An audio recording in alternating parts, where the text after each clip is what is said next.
Every time I went to bed, I expected something awful and traumatic. My own personal hell. As the number of experiences with my foe increased, so too did my silent desperation. Trying to talk about it hadn't done me any good. I started to try and find ways to keep myself safe or deter new visits. I can't say that I came up with the best defense plans, but I think for an 8 or 9 or 10-year-old, they made some sense. I want to note that I did share two of these stories with the podcast asking for listener stories, so if something sounds familiar, there you go.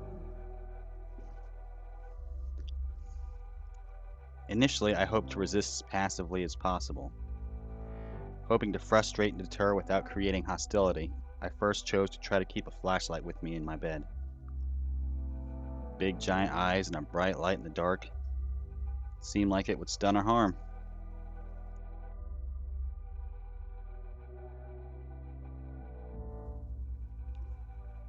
I'm not sure what my next move would have been if it did stun, but I never got the chance. Somehow the flashlight always seemed to fail to work or lack intensity, and the next day would operate just fine. For a while, I slept with a baseball bat on my side. That first night they came and I had it ready. They taunted me. I was visited and hesitated, but I was sure this was the moment. And before I could even reach for the bat concealed under my blanket, they commented on it. Are you going to try to use the bat? It's not going to help you. Maybe I should have disregarded the statement and tried to use the bat, but I didn't doubt they were ready for it. I hadn't made a move, but they were clearly a step or two ahead. I never did try to use the bat. I slept with it several more times for comfort. What do you do? Imagine you try to fight someone and they seem to know your next move the moment you do. I think my next move was to try and start barricading my door when I slept. Usually that meant pulling a large chest or drawer against the door. I only did that a few times due to my parents being upset about it. There was one time I tried being really clever about my defenses. I had gotten a hold of some duct tape and was playing around with some old Duplo blocks. Duplo blocks are like Lego blocks, but scaled up about 10 times for younger children to play with. I had attached the tape to my ceiling fan so that one end held one more blocks, while the other affixed to the fan. They flung off at great velocity, and I hatched a plan. My ceiling fan was on the same switch as my light, so I closed my door and tied a string through wall-mounted shelving to the doorknob so that the door opening would pull the switch.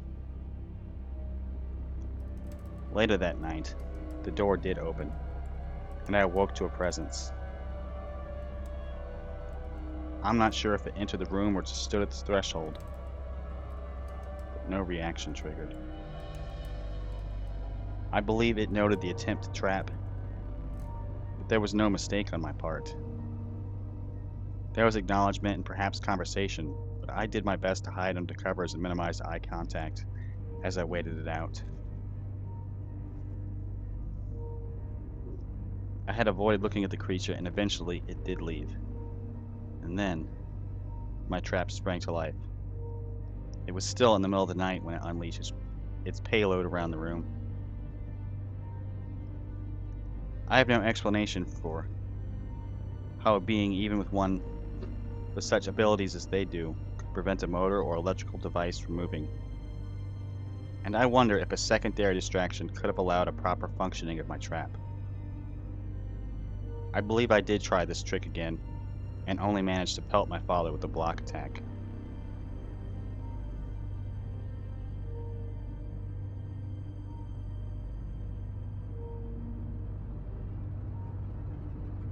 I mentioned a baseball bat that I never used. Like a lot of kids that age, I was baseball crazy. I would listen to local games and practice related skills. I got pretty accurate throwing around baseballs, tennis balls, or anything else I could get my hands on. At some point, I came to the conclusion that I could strike one of these beings with a well aimed throw. Perhaps I could hurt them without being an arm's length. Like these other plans, I suppose I believed that I could be a nuisance and drive them away without full on angering them and inciting something worse. I would spend a while sleeping with a tennis ball by my side as I slept, and eventually I would get my chance.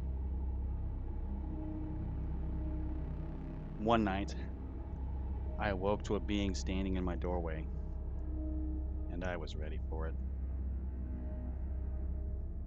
I hopped out of the sheets with the ball in hand. I stood upon the end of my bed, and I delivered a strike. There was maybe 10 feet from the end of my bed to the doorway, but the ball didn't make it there. It was a strike, all right, but the ball came to a stop in midair, a foot or two from the creature's face.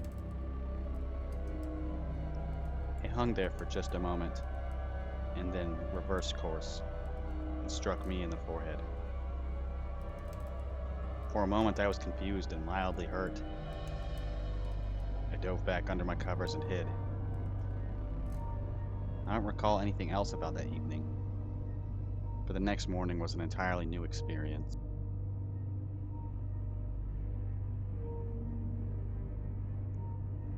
It's off track from the rest of these events, but it's important, and I can't tell one event and not mention the other. The next morning, I was feeling an aftershock of the event. A being used what can only be called telekinesis against me in defense, and I felt it in a way beyond just the physical sense. I felt off that next day. My little world was already upside down, but I was feeling the world different as well. My bathroom had a mirrored cabinet above the sink. I spent that morning opening and closing it, but I didn't use my hands. I moved it the same way the visitor moved the tennis ball. Over the course of a few hours, this ability or awareness, or whatever, faded. Yeah, I know how that sounds. But if you dig around enough reading accounts of people that claim alien interactions or abductions, the day after things are off, and sometimes poltergeist like phenomena seem to follow. And honestly, admitting such a thing probably undermines the credibility of their story.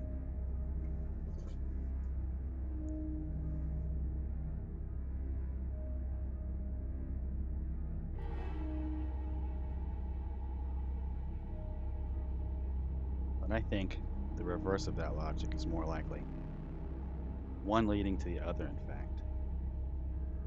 Assuming that a being could possess some sort of psychic ability to read minds, it might need to forge a temporary two-way connection. Imagine if you found out that you had a very basic radio receiver in your head and someone turned it on without your permission or understanding. You might struggle with turning that machinery right off.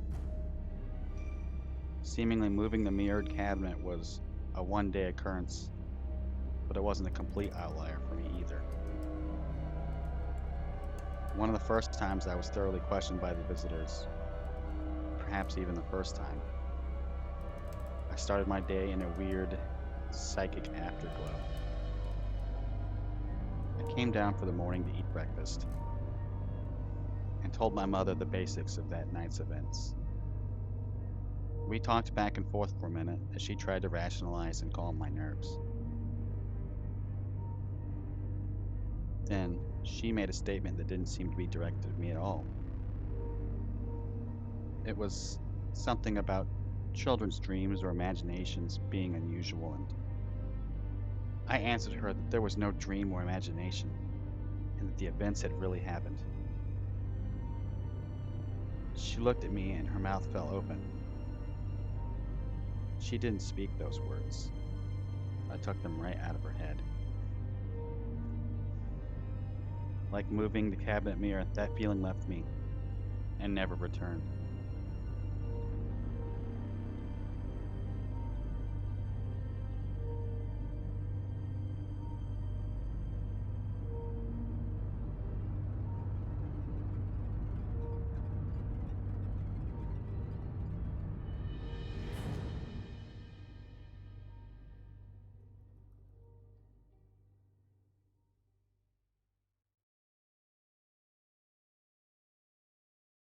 I've been off track, and this series of events has been laid out for a reason, so let me complete it. The fear never left me, but the hate and anger especially were rising to eclipse it. As time went on, I decided to tell them exactly how I felt. I hated them. There was seemingly little I could hide, so why not? On one occasion, when I felt less like I was being questioned and more like I was being toyed with or tortured, I threatened them in return. I'm just a child now, but one day I will be big, and then I'm going to kill you. I didn't know how quick I would end up trying, but it was inevitable that I would try. I didn't know it was a path I was already trending towards, but I imagined they did. Eventually, anger and hate did overwhelm. One night, like many others before it, I awoke, and I could feel the presence before I saw it. Just beyond my doors, standing in the hall, stood the being. There was no natural light. It stood there watching me in silence, bathed in a blue light. I probably yelled something. I don't know. But I threw the covers off of my bed, and like my life depended on it, I ran as fast as I could towards the being. I intended to punch it in the face with my full momentum behind it. A couple of paces away, the being disappeared. So too did the blue light. In its place, the hallway light illuminated everything. Only steps beyond my door and into the hall was a staircase banister. My momentum and focus was such that I nearly went over it with my fist still extended. In retrospect, the blue light was odd. I had only seen it a few times. Did it assist in a speedy escape? Did they know this was the day my anger broke through? Regardless, I don't think I physically saw them again for some time. Years, maybe. However, anxious awakenings were met with the same reaction going forward. If I awoke, I ran towards my fear with the intent to kill. I had once threatened to kill them when I was no longer small. While I didn't feel helpless, the sense of being dwarfed by them and their power never left. I've done a lot of self-defeating in my life and lacked real confidence. You see, from those days until my death, I measured myself against demons. I dreamed of killing angels.